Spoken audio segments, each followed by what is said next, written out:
அனைவருக்கும் வணக்கம். நேற்றைய தினம் காஷ்மீர் மாநிலம் பஹல்காம் என்ற பகுதிக்கு சுற்றுலா சென்ற பயணிகள்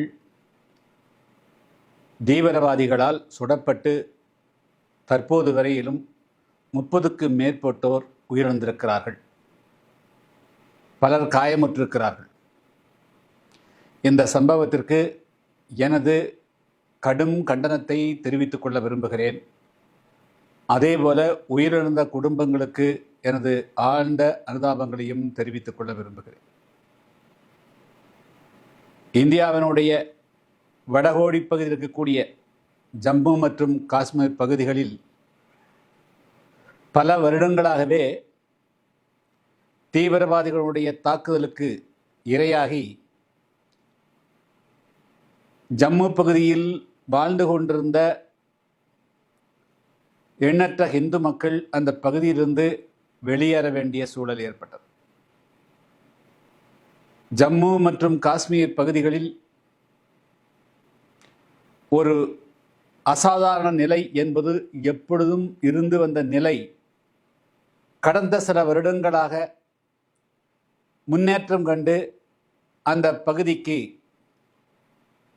உலகினுடைய பல பகுதிகளிலிருந்தும் இந்தியாவினுடைய பல மாநிலங்களிலிருந்தும் சுற்றுலா பயணிகள் சென்று வரக்கூடிய ஒரு சூழல் உருவான நிலையில் நேற்றைய தினம் நடந்த சம்பவம் மிகவும் அதிர்ச்சி அளிக்கிறது. இதை இனிமேலும் இந்தியா சகித்து கொள்ளக்கூடாது.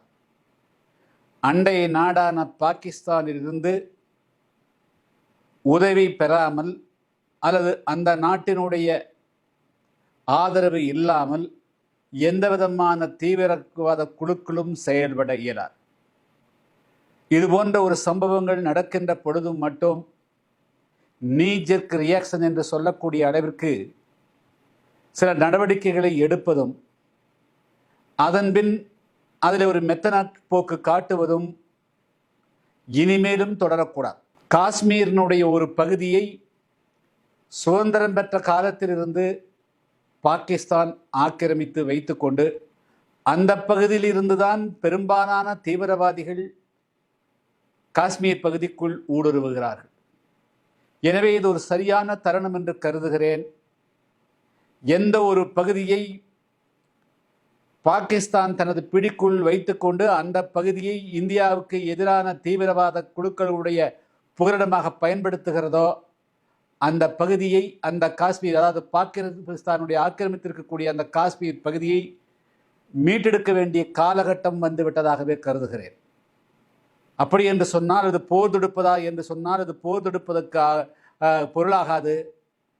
எந்த பகுதியிலிருந்து தீவிரவாதம் தொடர்ந்து இந்தியாவினுடைய இறையாண்மைக்கும் இந்தியாவினுடைய மக்களுக்கு அச்சுறுத்தலையும் ஏற்படுத்துகிறதோ அந்த பகுதிகளை சுத்தம் செய்ய வேண்டிய பொறுப்பு, அதை விடுவிக்க வேண்டிய பொறுப்பு, அதை ஒரு சுதந்திரமான பூமியாக மாற்ற வேண்டிய பொறுப்பு இந்திய அரசுக்கு இருக்கிறது.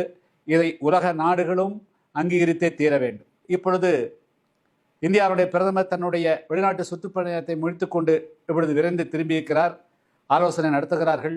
உள்துறை அமைச்சர் காஷ்மீர் சென்றிருக்கிறார். அவரும் ஆலோசனை செய்கிறார். ஆனால் இந்த ஆலோசனைகள் எல்லாம் மீண்டும் சிறிது காலத்திற்கு அங்கு இராணுவத்தை குவிப்பது, அதற்கு பிறகு பின்வாங்குவது, அதற்கு பிறகு இது போன்ற சம்பவங்கள் என்பது தொடர்வது அது எந்த விதத்திலும் சரியானதல்ல. மீண்டும் காஷ்மீரை நாம் இழந்துவிட்டது என்ற சூழ்நிலைக்கு தள்ளிவிடக்கூடாது.